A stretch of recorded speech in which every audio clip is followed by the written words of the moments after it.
мы же реально выбираем чувством, да? Продюсеры, да, могут там, типа, этот человек, он более успешный, он нам принесет кассу, там, ау. Если честно, он мне понравился больше даже, чем паралимпиец. Съемочная площадка ни на что не смотрит и продолжает работать там свои 12-15 часов безостановочно. Потому что надо смотреть уже перченую, подсоленную, доготовленную, украшенную пищу. У нас не получится цельного проекта, что мы сейчас все вот такие разбежимся, короче, в разное, что-то сняли, такие, каждый для себя. Буквально было, они шатали в вагон. Ломом там, да.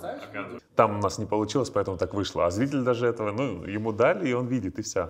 Я ничего не могу говорить о своих работах, потому что об этом должны говорить зрители. Поэтому, я думаю, мы всегда принимали те решения, которые были лучше для проекта, а не для там, Алдияра или для Тимурбека, отдельно взятого человека. Команда классная, атмосфера, Алмата красивая, осень, у тебя тут кофе. Вообще открыла другой мир людей, то, что для нас кажется ерунда, есть огромное количество людей, для которых это очень сложно, вот на уровне там героизма. Почти 150 человек массовки было. Ну там, да, у тебя самая звездная новелла, кажется. Да. Количество звезд зашкаливает. Каждая привносит какой-то интересный инсайт в твою голову, интересную мысль закладывает. 7 марта во всех кинотеатрах.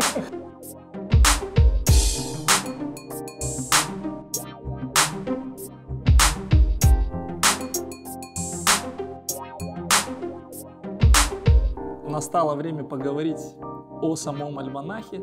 Я бы хотел, как вводную, сказать, как мы собирали режиссеров. За последние 10 лет наша профессия и наш рынок, я говорю сейчас про Астану, предоставили возможность поработать с абсолютно разными режиссерами, операторами, сценаристами. И вот как бы в этом большом потоке режиссеров я лично для себя увидел 3 интересных творческих единицы, так скажем, да. С Аленом мы поработали на нескольких коммерческих проектах. С Айгуль мы сделали несколько документальных фильмов. А у Алдияра на самом деле есть фильм, который многие, наверное, не видели. По-моему, «На грани», да, называется он? Вот. Если честно, он мне понравился больше даже, чем паралимпиец. Вот. Поэтому, если будет возможность, обязательно посмотрите этот фильм. Режиссеры мне не дадут соврать. Я полностью на 200% был уверен в профессиональных компетенциях каждого из режиссеров, поэтому в творчество мы не лезли вообще. Организационные вопросы, административные вопросы, какие-то вопросы, там, может быть, по персонажам незначительные мы обсуждали вместе, но полная творческая свобода на альманахе у каждого режиссера была 100%. У каждого режиссера есть свой взгляд, свое видение, свои приемы. И я подумал, что вот как раз-таки вот смесь этих людей сможет создать для нашего зрителя не одинаковый, неординарный и богатый, можно сказать, визуальный ряд, на который зритель должен прийти. Теперь, если говорить о самом альманахе, давайте начнем с новелл Айгуль. Вот. Маленькую предысторию расскажу каждой новеллы. «Мальчик с альбомом» на самом деле это была социальная реклама, которую я написал примерно лет 7-8 назад. И оно, вот как Алдияр говорит, легло на полку. И когда мы стали разбирать те истории, которые подошли бы для альманаха, вот, история солнечного мальчика или ребенка с синдромом Дауна, который ищет маму, показалась нам интересной, показалась нам важной. С помощью Айгуль мы смогли ее рассказать. Что получилось и что не получилось, на твой взгляд? А потом послушаем коллег, потому что они тоже видели эти новеллы. Я тут еще самоед, мне всегда кажется, что все плохо, что все там нужно переделывать, но обе истории зрителей вызывают эмоции по даже начальным фидбэкам. Самое главное, чтобы людям понравилось, чтобы они вышли оттуда с, знаете, во-первых, с выгрузкой эмоций, посопереживая, там будет уже дальше легче в свою жизнь входить, уже там, одна из вообще идей и задач у творчества — это позволить своему зрителю эмоционально выгрузиться. Вот. По «Мальчику с альбомом», да, когда-то мне Тимурбек, мы тоже один из проектов завершаем, я уже собираюсь выходить, уже в дверях, и он мне говорит: «Айгуля, есть такая история, она у меня давно написана, и мы вот обещали ее сделать.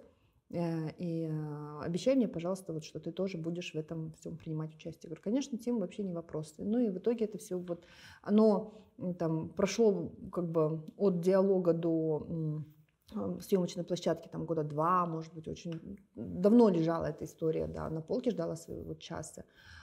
Очень было сложно, как бы там и собачка, и ребенок, и вот эта маска большая. И было сложно на площадке, потому что у ребенка физическая сила иссякает очень быстро, но съемочная площадка ни на что не смотрит и продолжает работать там свои 12-15 часов безостановочно, и как бы на всех это все отражается.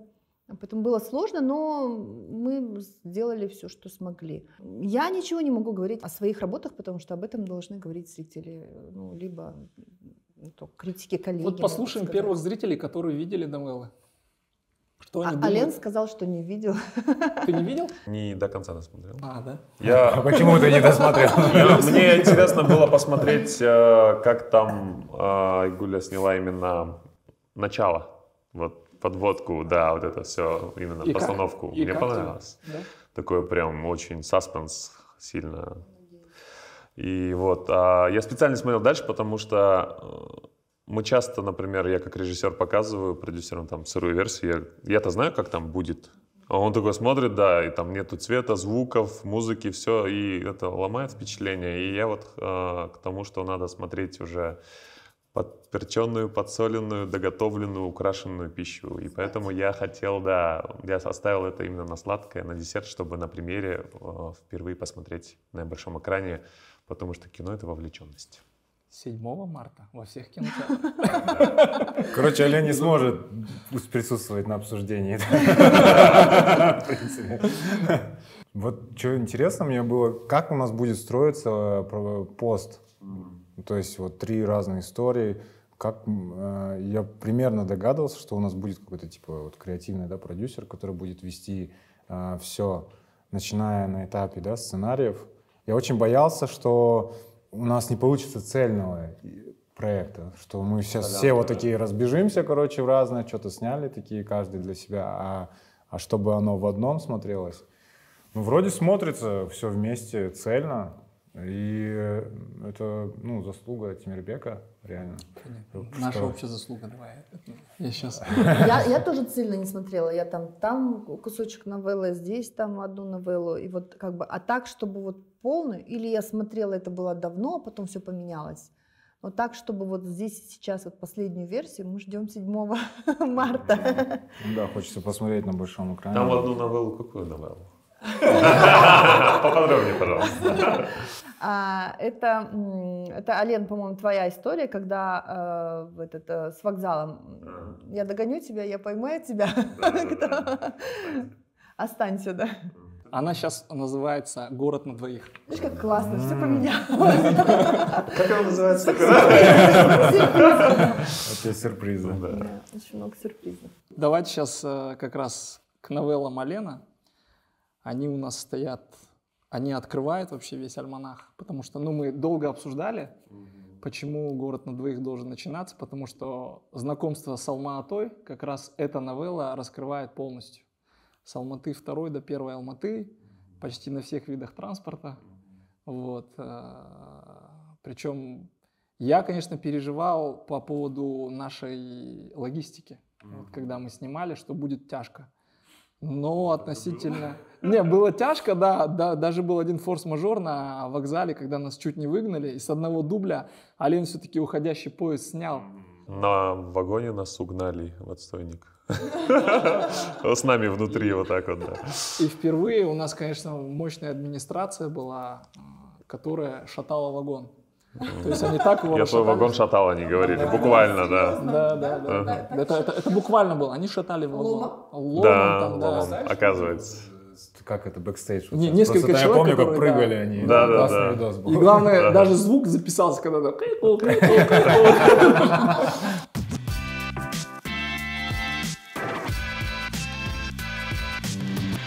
Ален, что ты думаешь про свои новеллы? Что у тебя получилось? Как ты задумывал? Что, по твоему мнению, нужно было бы докрутить? Или сделал бы по-другому? Вот я присоединяюсь к словам Айгулли, что вот, мне кажется, каждый режиссер очень самокритичный. Нам всегда не нравится, что мы такие, блин, здесь можно было докрутить. Там у нас не получилось, поэтому так вышло. А зритель даже этого, ну, ему дали, и он видит, и все. А мы вот вечно видим свои проблемы. Это где-то есть плюс, где-то есть минус, перфекционизм, да, наш. Но я считаю, что когда тебе, может, это ошибочное убеждение, но в любом случае, когда тебе понравится твоя работа до конца, то ты уже, ну, дорос и больше расти некуда. А так ты всегда знаешь, что себе надо улучшить, и идешь. Насчет «Город на двоих». Изначальный сценарий, он был клевый, такой наполненный, цельный. И из-за того, что у нас был хрон, прямо 15 минут, да, вот строго вот надо было влезть. И я понимал, что опыт был, что вот это повылетает, вот это не залезет, но вот еще надо показать всю эту динамику, все успеть снять. И я начал убирать вот эти параллельные линии, которые, грубо говоря, не влияли на основной сюжет. Но из-за этого я привык же полный метр снимать, а тут короткий метр, надо все уместить. И получилось, опять же, ты никогда не знаешь, это к лучшему или к худшему, только когда премьера пройдет, человек посмотрит, тогда поймет. И вот здесь получилось, с одной стороны, наоборот, что одна история у меня получилась очень легкая, и вот, как ты говоришь, вот она первая идет, и она открывает, она не грузит очень сильно, она дает какой-то такой муд алматинский, вайб алматинский, и налегке проходит. Возможно, если бы эти были второстепенные линии, которые мы убрали, возможно, она бы чуть-чуть ушла глубже. И, может, этого не нужно было. А вот, например, во второй линии Шишмыш, она уже более глубже про историю, про вот этого персонажа. И вот в «Алматы я люблю тебя» было очень сложно, когда ты снимаешь в одной локации, проще, да, вот там кино, ты заехал в квартиру, отснял 2 дня, потом туда-сюда, и ты распланировал, идешь, а тут у тебя на этой локации одна сцена, собираешься и опять. И в основное же время уходит на разгрузиться и собраться. Перелокации, да? Да, перелокации. И это так много времени, и еще это лето, пробки, время, там, час пик, и ты вот это все носишься. Такой стресс, такой хаос, но ничего, получилось вроде симпатично. Очень сложно было на вокзале снимать. Там такая орава, вот этот бесконечный шум, кипиш, рации, вообще просто полный хаос. Но, опять же, челленджи — это всегда хорошо, вызовы, пробуешь, что-то делаешь. Я еще сильно вот переживал насчет таксиста, потому что я знаю, съемки на машине, я вообще это думала, такой, господи, как ты там, так Алдиар, сложно. выживаешь? Да, я прям думаю, елки-палки. Мы один раз в аварию попали. Вот. Это же очень сложно, это такой очень стресс сложно, да. снимать именно. Да у тебя же больше транспорта, как вы. Ну мы как-то все, а вот именно в дороге, это я Я понимаю. говорю, когда мы на этой платформе едем, короче, и что-то нас подрезает машина, и мы в раз, и Я только с врезаемся. площадки отъехал, и мне звонят. И я такой, так, а нам на другую локацию ехать, продюсер, оставайтесь, мы поехали дальше. Залог А что делать? продюсера оставили просто. Просто, ну, у нас день горит съемочный, а этот чувак такой, говорю, ну ты же сам к нам залез, ты видишь, все, ладно. Я не знаю, как вы там замяли, не замяли. решили. Замяли, а что делать? Машину ему замяли. Его вместе с машиной, да? А так, блин, классно, таксист, не знаю. У нас, я говорю, была одна ситуация, когда мы вот паралимпийца отсняли, и это же мой первый проект, и продюсера первый проект. И мы затупили, короче, ушли в пост быстренько, нам надо пост делать, музыку писали, там графика, короче, полгода где-то проходит там с зимних съемок. И тут раз этот дистрибьюторы, а постер можно? Мы такие, фак. И мы такие, со скринов делаешь, а оно там, ну, качество не то. И я такой, так, экстренно собираем актеров, а они изменились, короче, все, ну, полгода прошло. И мы тут находим, костюм потерялся, Иркена надеваем, дядю Кешу, короче, в его костюм. Он фотается, я понимаю, что это не наш тренер, вот, который снимался. И я такой, ну вроде все то, а не то. Я ему говорю, посмотрите, это не вы, а вот раз видео посмотрите с фильма, трейлер. Он такой, да, сейчас найдем. И начал искать у себя там, короче. И раз, и нашел образ, короче, обратно вернул, глаза открывает, все, он. Такой, вот это круто. Ну то есть, когда актер настолько пластичный, и у него образов столько внутри. Поэтому, да, таксист вообще он классно сделал свою роль. И мальчик тоже. Вообще у нас актерский состав такой неплохой был. Да, таксист, ну, многих трогает, и это классно. И то, что в итоге получилось нам, да, в конце как-то все-таки объединить. Закольцеваться. Да, закольцеваться все вместе. Плюс я в «Таксист» изначально закладывал прям с художкой, чтобы с ваших новелл что-то там, короче, как-то залетало. И вот мы взяли маску вот с твоей новеллы, и там мальчик у нас просто так, ну, проходит мимо.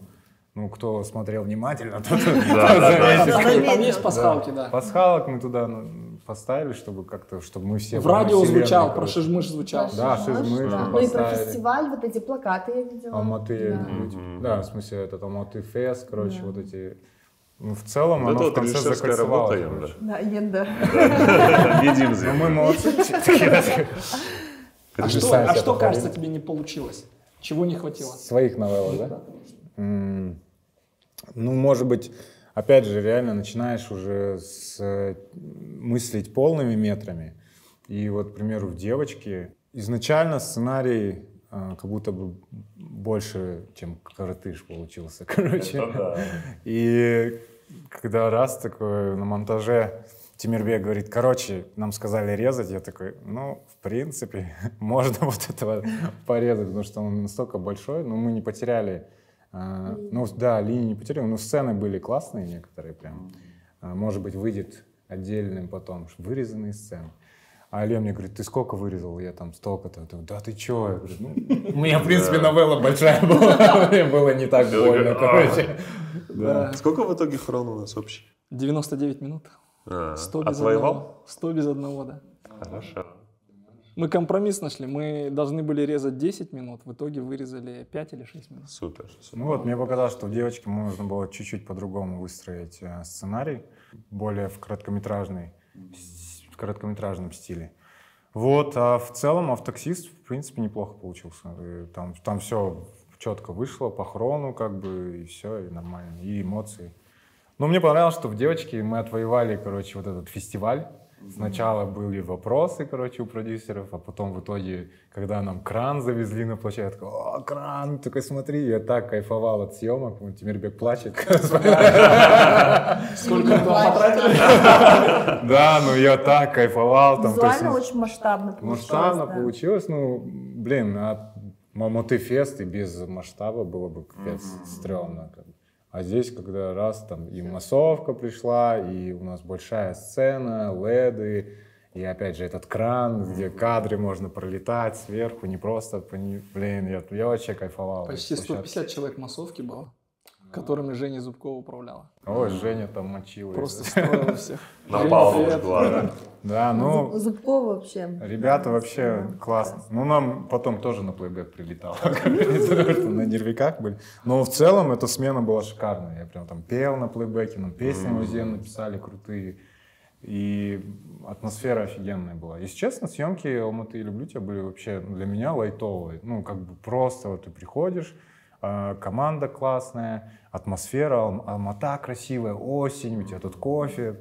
Такой, да чё переживать, актеры клевые. Погода шептала, мне кажется, всем Да, повезло с попали. погодой. Мы Про попали на погоду хорошие. вообще, а то переживали же, что сейчас листьев не будет, там ветер налетит. Все четко, золотую осень засняли, все, блин, и прям очень легкие, спокойные, душевные съемки получились. Интересно еще же отметить, что на главную роль мы сначала ты утвердил Айжулдыз, то есть Айжулдыз Адайбекова, мы с ней уже подписали договор, и мне ночью Ашок присылает новую актрису, неизвестную, какую-то, говорит, слушай, говорит, тут, говорит, Алдияр хочет, говорит, поменять главного героя. Я говорю, что? На следующий день мы созваниваемся, встречаемся в офисе. Алдияр говорит, слушай, Айжулдыз, говорит, она на эту роль, она сильно состоявшаяся. Говорит. То есть нам нужен человек, который больше был бы в себе не уверен, там, потому что... Ну там какая история вообще была, вот, давай, ребята, да? расскажи. Сейчас это тут сказал продюсер со своей точки зрения. Ну как я это видел, так и вещаю. Да, конечно. Проходит проба Айжулдыз, и в этот момент Тимирбек говорит, классно, а вы еще же поете, все, надо утверждать. Прям вот так в моменте, короче. И я такой, да. И у нас еще просто сроки горели уже, там срочно надо было. До этого ты много актрис забраковал. Ну да, и что-то а потом вот просто нам вообще пришли на другую роль, вот Шувала девочка. Шула, да. Вот она пришла вообще на другую роль. И что-то я на нее смотрю, и дай-ка ей текст тот. И все, но она прям сошлась, и она попала вот именно туда, куда надо. Потому что Айжулдус реально, она как сильный артист, а мы снимали про первые шаги, неуверенность. И это было в Шугле вот как-то. И первые роли в кино и так далее. И классно, что Айжулдус пошла на встречу с пониманием. Да, она сыграла как раз роль, которая ей больше подходила, да, вот барабанщица, подруга. Да, подруги главной героини, и в итоге они прям все вдвоем встали на свои места.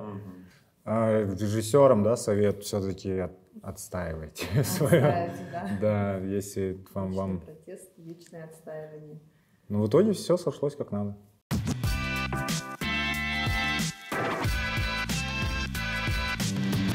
Мы же реально выбираем чувством, да? Не так, что логикой. Вот продюсеры, да, могут там, типа, этот человек, он более успешный, он нам принесет кассу, там, А бывает такое, что ты, чувствуешь по-другому. И надо в этот момент себе довериться, наверное, не отказывать, послушать близких людей, которым ты доверяешь, и вывести какой-то итог.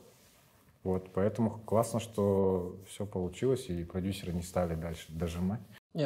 Смотрите, в любом случае, я еще раз говорю, я когда вас позвал, и я уже знал ваш бэкграунд, и тупо спорить с человеком, я понимаю же, что вы, если чего-то хотите, вы хотите это не просто там... Все равно из меня это вытрясите. Вы так уже делали со мной. В итоге всегда мы какой-то компромисс находим, то есть... Всегда важно работать не чтобы чье-то мнение победило, а чтобы это работало на конечный результат. Вот. Поэтому я думаю, мы всегда принимали те решения, которые были лучшие для проекта, а не для Алдияра или для Тимурбека, отдельно взятого человека. Я, знаете, хотела добавить, я вообще снимаю шляпу перед своими двумя героями. Это вот мальчик Дамир, мальчик с альбомом играл, который сыграл в последней сцене. И дублер, который всю дорогу снимался в маске. Потому что мало того, что ты еще маленький ребенок, которому нужно то с дерева упасть, то что-то там нужно идти. Даже взрослому человеку это было бы очень сложно, потому что у него нет инструментов, у него огромная маска. И я ему говорю, то есть ты здесь, вот он понимает, что он здесь должен показать, быть раздосадованным, но у него нету никаких инструментов. Вот так делать руками, знаете, и устраивать из всего этого немое кино или какое-то кукловодство, это ужасно. А передать этого не глазами, то есть тоже невозможно. И нам, с точки зрения режиссуры, было сложно. В крупный план не уйдешь. Куда? В маску? То есть нет возможности, то есть надо было мизансцену. Самое страшное, мы поняли это на площадке. Нет, я понимала это изначально, что там нет того крупного плана. Это я понимала это. То есть какие-то сильно много ты в нее уходить не можешь, потому что у маски одно выражение лица. И потом вот эту маску, как ее придумать вообще, чтобы мы не спалили своего героя. То есть она не может быть маленькая, она должна быть большая, но тоже сильно тяжелая не может быть. Этот ребенок бедный, он идет, она у него крутится, он перестает видеть. Мы останавливаемся и заново снимаем. Вот им обоим было тяжело, и Дамир, который в последней сцене, который снимает с себя маску, я попросила, чтобы он был всегда на площадке по мере его возможности здоровья, потому что, чтобы он, во-первых, уже был интегрирован в группу, чтобы он уже понимал там какой-то ритм, что такое хотя бы стоп, там начали. Но при всем при этом последняя сцена ему очень тяжело далась, просто нереально тяжело далась. Сделать по слову «начали», там вот эти 5 шагов, прийти, встать на место, он понимает все, но ему очень тяжело выполнить все так, как там надо. Из-за великого чувства ответственности у него холодно. Вот когда поздняя алматинская осень, ночью в 4 утра тебе холодно. Еще очень много людей было, массовка. Очень много людей, массовка, да. Я стою, смотрю в этот плейбэк, думаю, Айгуля, гори оно все синим пламенем. Останови сейчас, а вот через минут 40 уже рассвет. Думаю, останови все, отправь ребенка переодеться. Так хотелось это сделать, потом думаю, нет, ладно, давай, Дамирчик, мы дожмем, мы с тобой это сделаем. И как бы вот эти сцены, эта новелла, она мне, конечно, вообще открыла другой мир людей, то, что для нас кажется ерунда, есть огромное количество людей, для которых это очень сложно, вот на уровне там героизма. Поэтому вот в «Мальчике с альбомом», конечно, для меня это такое впечатление очень большое и опыт. Задуматься 10 раз, Айгуль, перед тем, как ты скажешь «да», перед тем, как работать в постановочном отношении со спецконтингентом.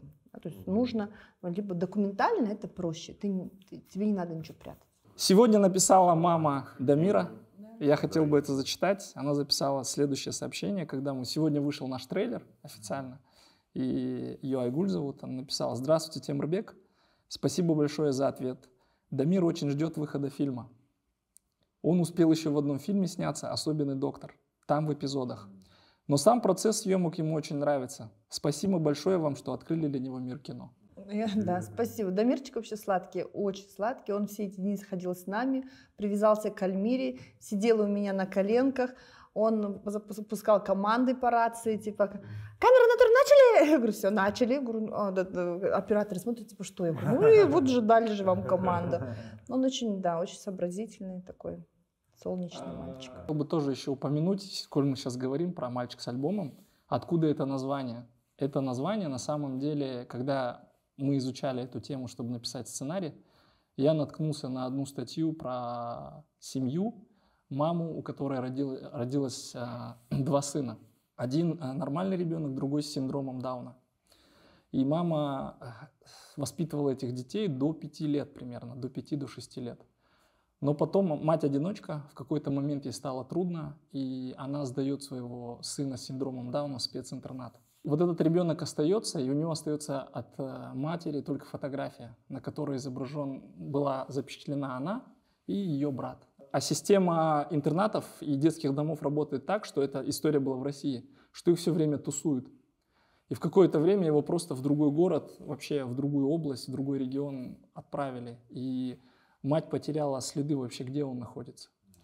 И вот однажды на федеральном канале какой-то журналист делает сюжет про мальчика, который все время ходит с альбомом и с этой фотографией и ждет встречи с теми, кто там есть. И бабушка вот этих мальчиков увидела этот сюжет, расплакалась и сообщила матери, что в таком-то городе находится наш сын, внук. Мать поехала полностью с семьей туда, говорит, и когда его Никита звали, мальчика, он, говорит, увидел брата, прошло несколько лет уже, и он, говорит, все равно, они же изменились, выросли. Он узнал брата, говорит, обнялся и все время, говорит, не отпускал его. Это история с хэппи-эндом, то есть семья воссоединилась, он вернулся в семью. Когда я писал эту историю, я вспоминал свои детские воспоминания, как я представлял свою маму. То есть мама мне всегда говорила: «Ты, говорит, держался там за мою юбку, когда 2-3 года было, не хотел отпускать ее». И, наверное, в жизни каждого человека, вне зависимости, сколько ему лет, где он находится, мама — это все-таки что-то другое, это другое измерение, это другие чувства. Вот в этой новелле мы, наверное, все-таки хотели напомнить о важности того, кто для нас является мама. И наш герой, маленький герой, которого сыграл Дамир, «Мальчик с альбомом», это тот человек, который стремится к простому человеческому счастью, воссоединиться со своей матерью. Это такая аллегория на нашу жизнь, что мы тоже часто там в заботах где-то находимся, не часто видим своих матерей. И это еще раз, наверное, возможность напомнить зрителю о том, что есть определенная дефиниция, категория, которую важно ценить, любить и вовремя воссоединяться. Сейчас захотелось маме позвонить. Это чтобы зрители понимали контекст, откуда возникла эта история. Эта история возникла не на пустом месте. Возможно, поэтому она трогает. Вот даже вчера Желтухсан сказал, говорит, я еле сдержался, говорит, когда увидел, когда он снимает маску и воссоединяется с мамой. Что, вот оно что. Девочка как у нас родилась, я не помню. Девочка, кажется, Венера, у меня супруга, она говорит, почему творческих людей у вас нет в Альманахе? Арбат где, да, музыка, все-таки Алмата и Арбат, да.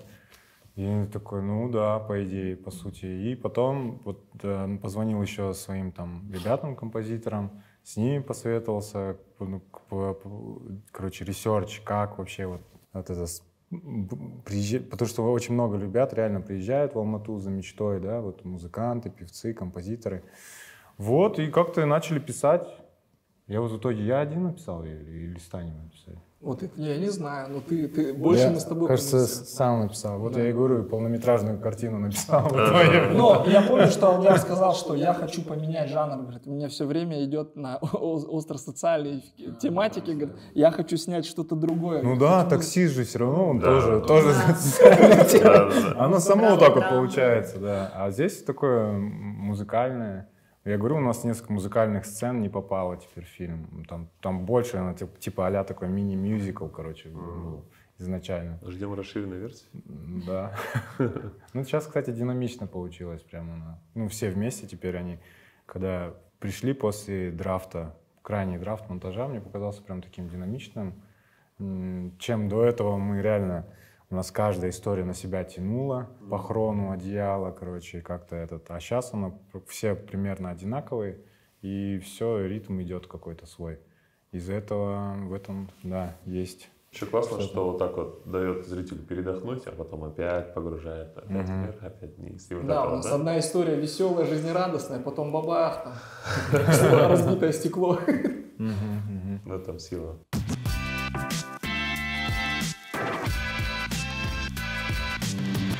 Шишмыш, кстати, история, которую Ален предложил. Имеется в виду, он хотел снять тему про еду. Этой историей хотел показать то, что все равно Алматы — это такой тоже город, где предприниматели собираются и стартуют каждый свой бизнес, то, в чем они верят. В культурном ли направлении, вот предпринимательском. Очень много у нас фастфудов, малый бизнес открывают, там, пошить юпа, вот это. И вот хотел этот дух предпринимательства, когда ты ищешь что-то новое и то, что тебя зажигает. И опять же, как вот, например, мы говорили, что режиссер через свой опыт вещает, вот здесь также предприниматель в этой истории как раз через что-то, через свой жизненный опыт, свое детство вытаскивает это в настоящее и дает это людям. Самое интересное, когда мы искали локацию, там же должен был быть вагончик, и не могли найти нормальный подходящий вагончик, который бы там... Вот слушайте, и Асельсаги, наш продюсер, случайно нарывается на девушку, которая продает супы в сосудах, которых потом можно съесть. И когда она начинает рассказывать про историю Шишмыжа и про вообще сценарий, она говорит, это же, говорит, моя история. То есть вот эта хозяйка этого вагончика, которая говорит, это же моя история. Берите вагончик, на какие вам нужны дни. Более того, она просто нам еще в те дни, когда снимался Шишмыш, организовала крафт из своей еды. Классно. Как ты поместился внутри вагона? Вот так стоял. И ты 1,90 м. Классные камерные сцены были, когда они там вдвоем там ночуют, там готовят. Да, мне тоже очень понравилось, и поэтому они очень запомнились, и поэтому говорю, как вообще вы умудрились в этих стесненных условиях. Да, я вот еще добавлю, я туда вот как раз таки, мы же говорили, когда должен ли режиссер проживать историю, которую он снимаешь. Вот там как раз мама с мальчиком, и вот я вспоминал, как я с мамой, когда она там приезжала, старалась, с папой они в разводе были, и я там с 6 лет с ней постоянно рядом, как хвостик. Вечно ходил, гулял там, и где бы там ни были, вот то, что они там на полу спят в трейлере, ну, образом, да, вот это вот то, что неважно, что вокруг, неважно, там даже вот мама по сюжету приходит, говорит, да, я заберу с собой в аул, говорит, сын твоего. Она говорит, нет, со мной останется, что сыну все равно рядом с мамой это дом. Неважно, вот это красиво ли, есть ли условия, да, все просто рядом с любимой мамой, вот как раз и про «Мальчик с альбомом». Вот это и хотел тоже подчеркнуть. Вообще «Мальчик с альбомом», я хочу сказать, что это история полнометражного кино, и очень тесно в 15 минутах ее вот раскидать. По мне так вот прям не хватает еще, потому что нужно добавлять, то есть там должен быть пролог, почему он бежит именно, ищет этот парк, что это их любимый парк, вот этого пролога не хватает. Что он будет искать, что он по картам, что вот они такие, что они... Особенность солнечных детей в их очень специфичном мировидении, да, то есть они шикарные могут быть картографы, то есть мы хотели это показать, может быть, не все зрители знают специфику солнечных детей, и не все это сочетают, поэтому там нужен был и пролог про этот парк, и про его знание по картам, что они вот с мамой гуляли, вот он вел ее по картам в этот парк, вот этого пролога чуть не хватает.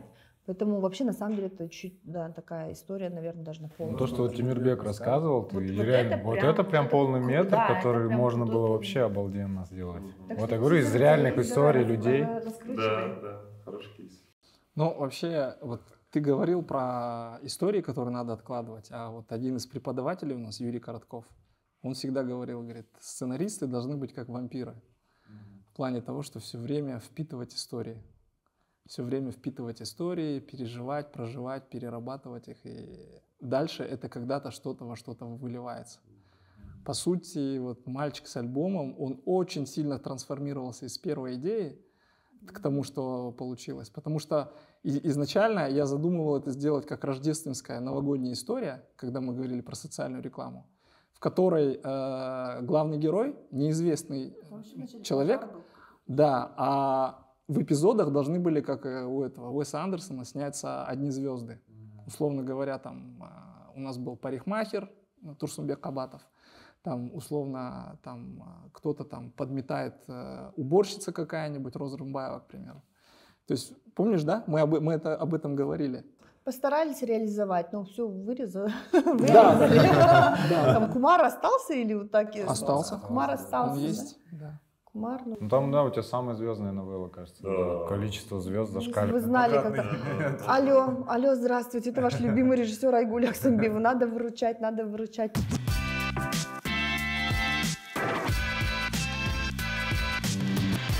Почему зритель должен прийти и посмотреть наш фильм? Ну, я думаю, вот «Алматы, люблю тебя» — это прям такая квинтэссенция разножанровости, разные эмоции получаешь от фильма. Ты прямо пришел, и ты не знаешь, что тебе ждать. Вот обычно ты приходишь на фильм, и ты примерно понимаешь, вот начинается с этого, приходит к тому, и в конце будет это. А тут прямо это такой аттракцион неизвестности, который тебя вводит по очень разным, интересным, разносторонним 6 историям, которые каждая привносит какой-то интересный инсайт в твою голову, интересную мысль закладывает и позволяет тебе переосмыслить определенные вещи в своей жизни. Это прям такой... Это прям четкий ответ. Консолидация ответов. Синергия. Бесхослам. Да, голосуем. Ну, я думаю, что как бы в суете очень хорошая возможность погрузиться в спокойное, хотя нет, спокойно, слишком разножанрово, чтобы сказать, что это очень спокойно. Нет, она не спокойная история, она разная, да. Почему? Потому что мы там есть. Приходите, пожалуйста. Все остальное сказала Ален. На самом деле работала очень крутая команда. Мы про Пашу вообще, да, не сказали? Паша круто вообще как человек и как профессионал подошел к проекту. Ну и все департаменты отлично отработали. Мне кажется, действительно, это заметно на экране. То есть это не какая-то халтура, это действительно труд людей, и вы, я уверен, почувствуете и найдете для себя что-то, что вам было необходимо. О, ничего себе. Ну, я надеюсь. Я надеюсь на это. Тимурбек, а ты как думаешь, почему им надо всем быть обязательно? Альманах Алматы, я люблю тебя. Это большой эксперимент на самом деле. Но вот я и там наша команда ребят, которые в Астане сейчас находятся, многие ребята, кто, поверьте, а если они не участвовали непосредственно в творческом процессе, но то, что даже меня ребята откомандировали и смогли отключить от всех других проектов, это прежде всего я хочу поблагодарить Думана Кожахметова, Сергея Карнасенкова. Это наш тыл, который там сказали: Тима, идите и творите, все, мы вас здесь прикроем. И так и было на самом деле. Они 2 месяца просто меня не трогали вообще, вплоть до президентской кампании. Пока не приехал Сережа. Сережа приехал, да, и он и в массовке снимался. Вот. И, наверное, смотрите, ребят, все-таки, когда говорят, залог хорошего кино — это там сценарий. Ну, в нашем случае это идеи, которые летали там или здесь, которые там зародились в головах режиссеров, сценаристов, в которыми вдохновилась вся команда. Актеры многие, которые пришли и мне говорили, что мы сюда пришли не за гонорары, мы пришли за интересные истории, что у нас есть интересные персонажи. И это чувствовалось, что каждый из департаментов работал, никого мы не подгоняли, не пинали, не заставляли работать. Все работали с очень большой отдачей, воодушевлением, вдохновением. И это, наверное, и есть творчество. Это и есть, наверное, то, как должно создаваться кино. Вот. По-настоящему творческий проект, да? Да, на самом деле. И поэтому, ребята, всем большое спасибо. Вторые режиссеры замечательные у нас было. Камила, Женя, Ханат, Асель Саги, очень много. Айжулды Садайбекова тоже, у нее там то горло схватило, еще что-то, она с температурой приехала. Вот одна из смен у нас была, когда вы на ресторане же были, вот, сквозь боль и, как говорится, слезы приехала и отработала даже, не пискнула, ничего не сказала. То есть очень много моментов было, когда люди подключались и включались, отдавались проекту не из-за того, что там у них контракт или они должны за какую-то денежку отработать. Они включались искренне, чтобы проект состоялся, чтобы зритель завтра, который придет в кино, чтобы он реально кайфанул, чтобы он реально пережил настоящую эмоцию радости, печали, грусти, сопереживания. Вот это и есть, наверное, настоящее кино.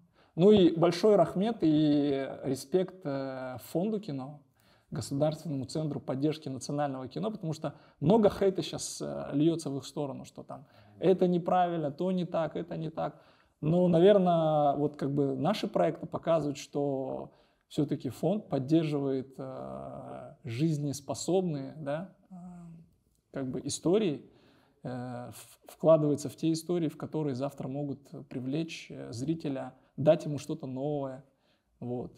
Я благодарен кинопарку, что мы сейчас с ними договорились, что они нас берут в широкий прокат, и сети «Меломан», которые также вот ребята поверили, потому что прежде всего люди всегда приходят и говорят: дайте посмотреть материал. То есть люди хотят сначала посмотреть, стоит ли за это топить, стоит ли за это впрягаться, вот, понимаете?